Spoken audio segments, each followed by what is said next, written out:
Actualité internationale.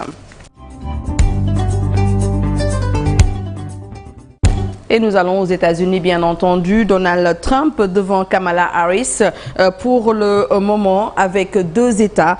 Donc, clé déjà gagnée pour lui. Je l'ai dit tout à l'heure, Donald Trump parti pour être élu président des États-Unis selon les projections des médias américains.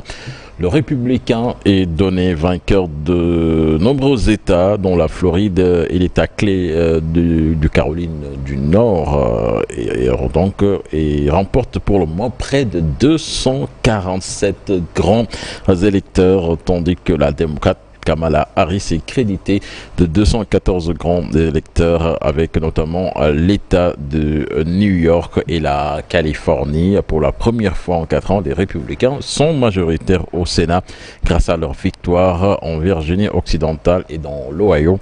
Le parti de Donald Trump est garanti donc de contrôler au moins l'une des 2 chambres du Congrès l'an prochain. Nous suivrons donc avec attention l'évolution de ces résultats de l'élection présidentielle américaine. Tard dans la nuit, vous avez suivi l'édition spéciale d'Abdoulaye Cissé en compagnie de ses invités spécialistes de la politique américaine. Au Burkina Faso, à présent, plusieurs officiers des forces armées, dont l'ancien président de la transition Paul-Henri Damiba, Sanogo Damiba, donc, ont été radiés par l'actuel régime, l'actuel régime dirigé par le capitaine Ibrahim Traoré. C'est suite à une série de décrets signés le 30 octobre dernier. Il est reproché à ses officiers une faute jugée particulièrement grave, l'atteinte à la dignité militaire caractérisée par une intention de porter des armes contre l'État et de nuire à la défense nationale. Et puis au Cameroun, retenez que c'est un éboulement qui a fait 4 morts, plusieurs personnes ensevelies. Nous y reviendrons certainement dans nos prochaines éditions. Et puis football, Ligue européenne des champions. Le Real Madrid qui chute encore une fois à domicile face à l'AC Milan. Victoire des Rossoneri 3-1. Une victoire qui met en difficulté les champions en titre pour la qualification directe au prochain tour donc, de cette Ligue des champions. Retenez également hier que Liverpool a étrillé le Bayer Leverkusen 4-0. Et justement, Liverpool, c'est le prochain adversaire du Real Madrid qui va se déplacer dans 3 semaines du côté de Anfield.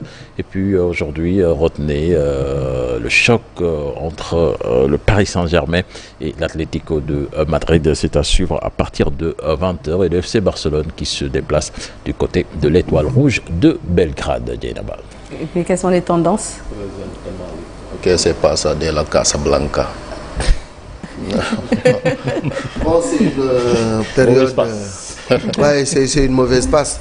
Mais ce qui est sûr et certain, c'est que le Real retrouvera justement la solution dans les jours à venir, on verra. De toute façon, à la fin du championnat, on va demander qui a gagné la coupe et je pense très bien que ce sera le Real de Madrid. Mais c'est différent, hein? Cette formule de la Ligue des Champions n'est pas... C'est une période de crise qui va passer très rapidement. Ouais. Attention. Ce sont les messieurs sports qui parlent. Et les connaisseurs, comme on dit. Merci beaucoup, cher Tidiane Diawo, pour toutes ces informations. mbokk yi gërëm leen bu baax a baax ci ni ngeen àndee ak ñun bés bu ne donc ci télévision Futur Média si seen émission si seen kon info matin di leen si gërëm bu baax a baax. Chers internautes, vous êtes de plus en plus